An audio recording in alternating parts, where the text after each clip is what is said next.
بسم اللہ الرحمن الرحیم وبہ نستعین۔ مشاہدین اکرام، حضرات و خواتین، السلام علیکم ورحمۃ اللہ وبرکاتہ۔ آج 14ویں تراویح یعنی 17ویں پارے کے پہلے چوتھائی سے 18ویں پارے کے نصف تک کا خلاصہ پیش ہے۔ ایک ترتیب کے ساتھ جلیل القدر انبیاء میں سے حضرت موسیٰ، حضرت ابراہیم، حضرت لوط، حضرت اسحاق، حضرت یعقوب اور حضرت نوح علیہ السلام کی تعلیم و دعوت اور ان کے جھٹلانے والوں کے انجام کی طرف اشارہ کر کے بتایا گیا کہ ان سب انبیاء کی دعوت وہی رہی ہے جو قرآن پیش کر رہا ہے، اور لازماً اس کی مخالفت کرنے والوں کا انجام بھی وہی ہوگا جو ان انبیاء کی مخالفت کرنے والوں کا ہے۔ ایک صفاتی ترتیب کے ساتھ ان انبیاء کا ذکر جو شکر اور صبر کے نہایت کڑے امتحانوں میں ڈالے گئے اور وہ ان میں 100% کامیاب رہے۔ پہلے زمرے میں حضرت داؤد، حضرت سلیمان کا حوالہ دے کر قریش کو انہی کی طرح خدا کا شکر گزار بندہ بننے کی دعوت دی گئی۔ دوسرے زمرے میں انبیاء میں سے حضرت ایوب، حضرت اسماعیل، حضرت ادریس اور حضرت ذوالکفل علیہ السلام کا حوالہ دے کر نبی صلی اللہ علیہ وسلم اور آپ کے صحابہ کی حوصلہ افزائی فرمائی گئی کہ جس طرح اللہ نے ان صابر بندوں کو ان کے صبر کی وجہ سے اپنی رحمت سے نوازا، اسی طرح تم پر بھی اگر مصائب کے مقابل میں ثابت قدم رہو تو اللہ تم کو بھی اپنی رحمت سے نوازے گا۔ پھر ان انبیاء علیہ السلام کی طرف اجمالی اشارہ کیا گیا جن کے لیے نہایت تاریک اور مایوس کن حالات میں خدا کی قدرت و حکمت کی نہایت حیرت انگیز شان ظاہر ہوئی۔ اس زمرے کے انبیاء میں حضرت یونس، حضرت زکریا، حضرت یحییٰ، حضرت مریم اور حضرت عیسیٰ علیہ السلام کا حوالہ دیا، یہ بتانے کے لیے کہ خدا جب اپنے بندوں کو اپنی رحمت سے نوازنا چاہتا ہے تو کوئی چیز اس کے ارادے میں مزاحم نہ ہو سکے گی۔ حالات اور اسباب سب اسی کے اختیار میں۔ نبی صلی اللہ علیہ وسلم اور آپ کے صحابہ کو اطمینان دلایا گیا کہ تمام انبیاء کی دعوت و تعلیم یہی رہی ہے جو تم دے رہے ہو، تو تم اپنے کام میں لگے رہو، اور جن لوگوں نے اختلاف پیدا کیا اور پیدا کر رہے ہیں ان کا معاملہ ہمارے اوپر چھوڑ دو۔ یہ عذاب الہی دیکھ کر ہی ایمان لائیں گے، لیکن اس وقت ان کا ایمان لانا بے سود ہوگا۔ آخرت کی کامرانی صرف اللہ کے نیک بندوں ہی کے لیے ہے۔ سورہ حج میں مکی اور مدنی صورتوں کی ملی جلی خصوصیات پائی جاتی ہیں۔ اس کی بعض آیات مکی اور بعض مدنی ہیں۔ اس میں 3 گروہ مخاطب ہیں۔ نمبر 1 مشرکین، نمبر 2 مسلمان مذبذبین و مترددین، نمبر 3 مؤمنین مخلصین۔ شروع میں قرآن کے مخالفین کو انذار کہ خدا کی پکڑ اور قیامت کا عذاب بڑی ہی ہولناک چیز ہے۔ بغیر دلیل کے خدا کے شریک اور شفیع گمان کر کے قیامت سے بے پرواہ ہو بیٹھنا اور شیطان کی پیروی کرنا اپنی شامت کو دعوت دینا ہے۔ شیطان کا اصل کام ہدایت دینا نہیں ہے بلکہ شامت زدہ لوگوں کو سیدھے جہنم میں لے جانا ہے۔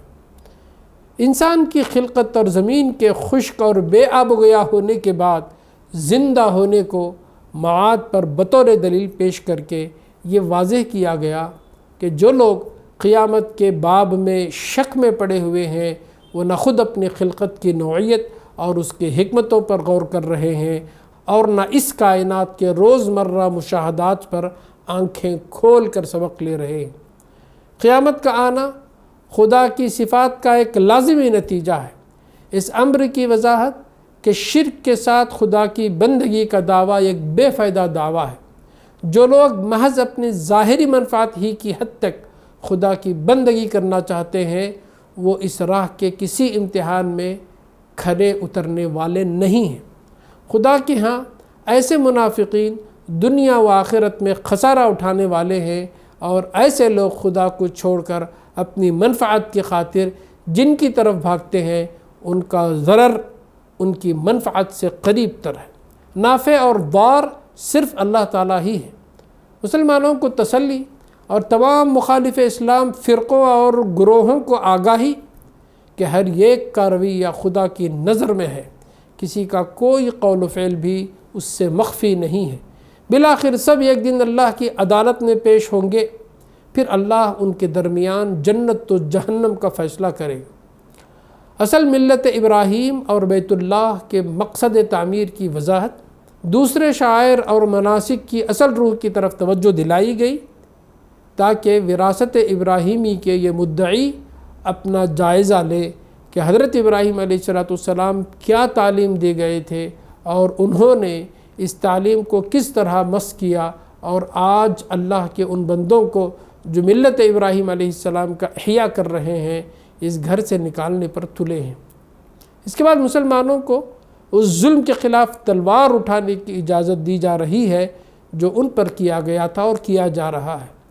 پھر اللہ کی اس سنت کا تذکرہ کہ اللہ کا بڑا فضل ہے کہ وہ وقتاً فوقتاً دنیا میں ایک گروہ کو دوسرے گروہ کے ذریعے سے دفع کرتا رہتا ہے، ورنہ نہ صرف قلعے، قصر، محلات، تجارتی و صنعتی مراکز بلکہ عبادت گاہیں تک مسمار کر دی جاتی اور زمین میں ایک فساد رونما ہو جاتا۔ اس کے بعد بتایا گیا کہ جو لوگ خلق خدا کو توحید کی طرف بلانے اور دین حق کو قائم کرنے اور شر کی جگہ خیر کو فروغ دینے کی سعی و جہد کرتے ہیں، وہ دراصل اللہ کے مددگار ہیں اور اس کی تائید و نصرت کے مستحق لوگ ہیں۔ ان کی صفات یہ ہے کہ اگر دنیا میں انہیں حکومت و فرمانروائی بخشی جائے تو ان کا ذاتی کردار فسق و فجور اور کبر و غرور کے بجائے اقامت صلاۃ ہو، ان کی دولت عیاشیوں اور نفس پرستیوں کے بجائے ایتاء زکوٰۃ میں صرف، ان کی حکومت نیکی کو دبانے کے بجائے اسے فروغ دینے کی خدمت انجام دے، ان کی طاقت بدیوں کو پھیلانے کے بجائے ان کو دبانے میں استعمال ہو۔ سورت کے اخیر میں اہل ایمان کو تلقین کی گئی کہ رکوع اور سجدہ کرو، اپنے رب کی بندگی بجا لاؤ، نیک کام کرو، اسی سے توقع کی جا سکتی ہے کہ تم کو فلاح نصیب ہوگی، اور اللہ کی راہ میں جہاد کرو جیسے کہ جہاد کرنے کا حق ہے، یعنی دنیا میں تمام بغاوت کیش اور بغاوت آموز اور بغاوت انگیز طاقتوں کے خلاف دل اور دماغ اور مال کی ساری قوتوں کے ساتھ سعی و جہد کرنا حق جہاد ہے، جسے ادا کرنے کا یہاں مطالبہ کیا جا رہا ہے۔ اللہ نے تمہیں اپنے کام کے لیے چن لیا ہے اور تمہارا نام مسلمان رکھا ہے، قرآن میں بھی اور قرآن سے پہلے بھی۔ تمہارا کام حق کی قولی اور عملی گواہی دینا ہے، لہذا تم نماز قائم کرو، زکوٰۃ دو اور اللہ سے وابستہ ہو جاؤ اور اس کا دامن مضبوطی سے تھام لو، وہی تمہارا مولا ہے، کیا ہی بہترین مولا اور کیا ہی بہترین مددگار۔ سورۃ المؤمنون مکی صورت ہے، اس کا موضوع اتباع رسول کی دعوت ہے۔ آغاز میں کہا گیا کہ جن لوگوں نے اس پیغمبر کی بات مان لی ان کے اندر یہ اور یہ اوصاف پیدا ہو رہے ہیں، وہ نمازوں میں خشوع کرتے ہیں، لغویات سے دور رہتے ہیں اور زکوٰۃ کے طریقے پر عامل ہیں، اپنی شرمگاہوں کی حفاظت کرتے ہیں، اپنی امانتوں اور عہد و پیمان کا پاس رکھتے ہیں اور اپنے نمازوں کی محافظت کرتے ہیں، یہی لوگ جنت الفردوس کے وارث ہیں۔ یقیناً ایسے ہی لوگ دنیا اور آخرت کی فلاح کے مستحق ہیں۔ اس کے بعد انسان کی پیدائش، آسمان و زمین کی پیدائش، نباتات و حیوانات کی پیدائش اور دوسرے آثار کائنات سے توحید اور معاد کے برحق ہونے کے دلائل دیے گئے۔